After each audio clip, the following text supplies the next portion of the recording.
What if I told you one of these boats costs more than a small country? You won't believe number 3. In the next moments, you'll witness 7 of the richest yachts ever built. Luxury so extreme, it barely feels real.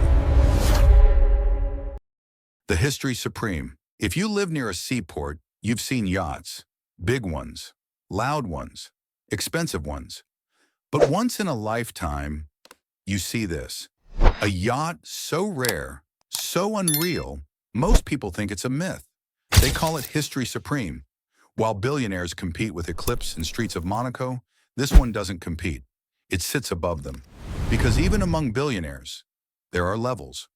Built for Malaysian tycoon Robert Kuok, History Supreme didn't just cost money. It consumed it. $4.8 billion, 3 years, hundreds of craftsmen, and over 10,000 kilograms of solid gold. Not gold accents, not gold details. Gold walls, gold decks, even a gold anchor. Step inside and reality bends. A wall aquarium framed in 24-karat gold. A bedroom lined with meteorite rock older than Earth itself. A sculpture made from real T-Rex bones. And sitting quietly on board, a phone worth $6.4 million wrapped in diamonds like it forgot it was ever meant to make calls. This yacht doesn't try to impress. It exists to remind the world. Luxury isn't about comfort. It's about excess without explanation. Because when something costs more than countries, it's no longer transportation. It's a statement. And this is the most expensive statement ever to touch the sea. But there's one you almost never see. Eclipse. The 500 million shadow on the sea. If you had unlimited money, you'd probably buy the best house money can touch. But real luxury doesn't sit on land. It floats. And one of the most famous examples of that is Eclipse. If you follow football, the name Roman Abramovich needs no introduction. Former owner of Chelsea Football Club, global billionaire, and the man behind one of the most powerful yachts ever built. Eclipse isn't just expensive, it's strategic luxury. Worth around $500 million, this 162.5-meter giant was built by legendary German shipbuilder Blohm and Voss. From design to testing, it took nearly 5 years to complete. When Eclipse launched, it didn't come quietly. It instantly became the largest superyacht on Earth, holding that title until an even bigger giant arrived years later. Step on board and the scale becomes unreal. 9 decks, 2 helipads, multiple swimming pools, a gym, a beach club, a private disco, even a pool that transforms into a dance floor. Eclipse can host 30 guests with a crew of 92, while cruising at speeds up to 25 knots, powered by 4 massive marine engines. But what truly separates Eclipse isn't comfort, it's control. Bulletproof glass, motion sensors, an anti-paparazzi system that blocks cameras from capturing images on board. Privacy, taken to the extreme. The master suite alone spans an entire deck, and maintaining this floating fortress costs roughly $60 million per year because Eclipse isn't meant to impress the public. It's meant to disappear from it. This isn't a yacht built for attention. It's built for people who can afford to avoid it, and that is real luxury. Streets of Monaco, a $1 billion city that floats. Welcome to the streets of Monaco. Not a yacht, a floating city. 4 decks tall, a casino, a beach, waterfalls, even a racetrack. This one-of-one super yacht concept was designed by Yacht Island Design, inspired by the French Riviera playground of billionaires, and it carries a price tag whispered at $1 billion.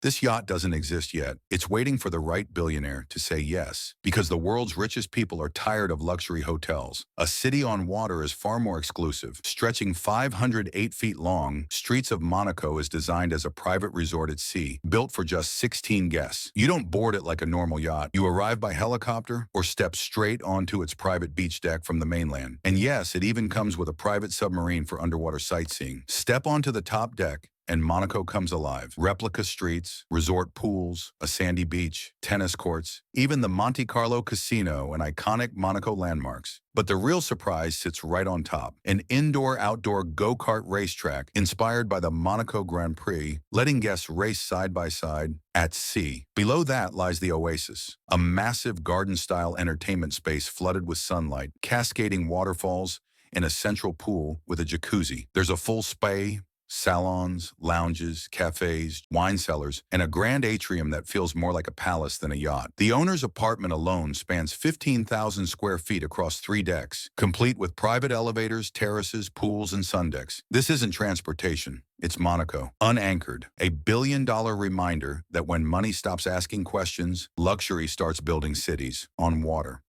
This is Dilbar, worth up to $1 billion.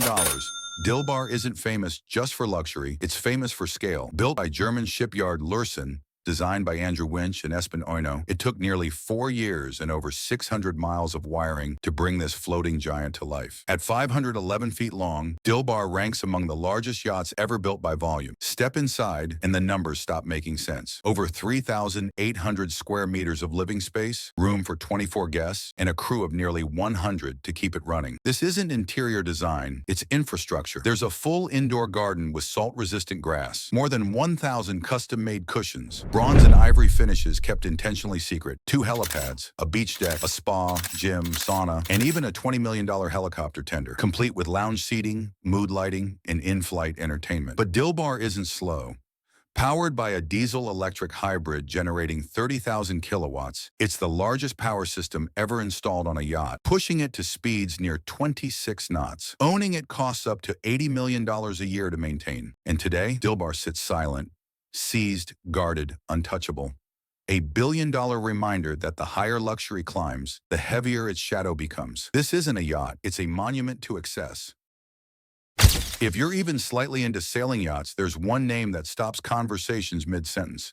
$600 million. Not for a spaceship, not for a private island, for a sailing yacht. And not just any yacht.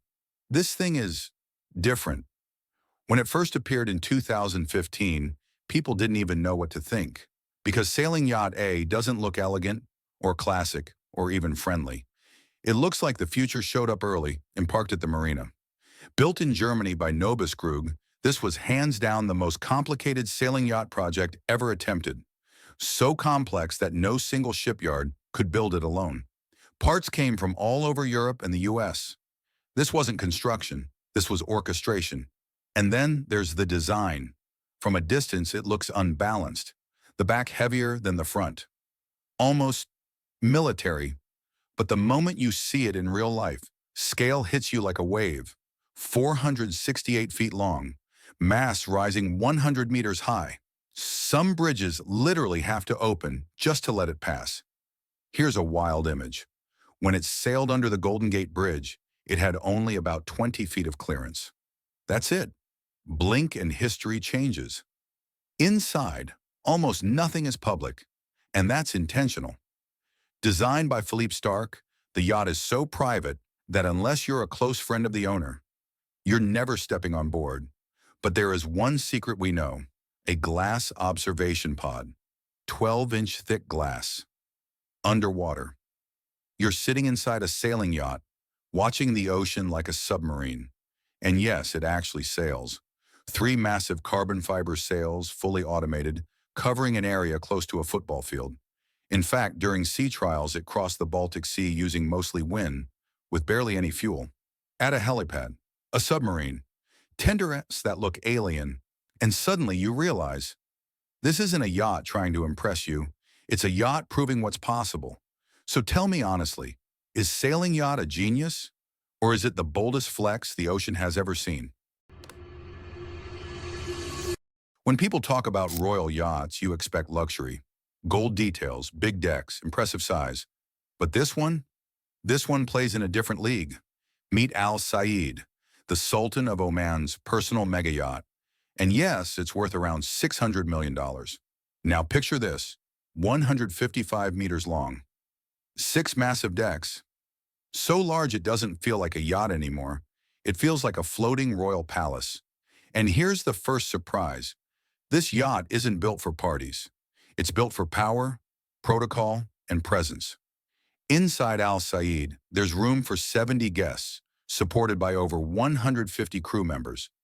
A performance hall, big enough to host a 50-piece orchestra, on a yacht. Designed by Espen Oino, the same mind behind Octopus, Al Said blends elegance with authority. Steel hull, aluminum superstructure, Smooth, quiet, unstoppable. It cruises comfortably at 22 knots with a top speed of 25. Calm, controlled, confident.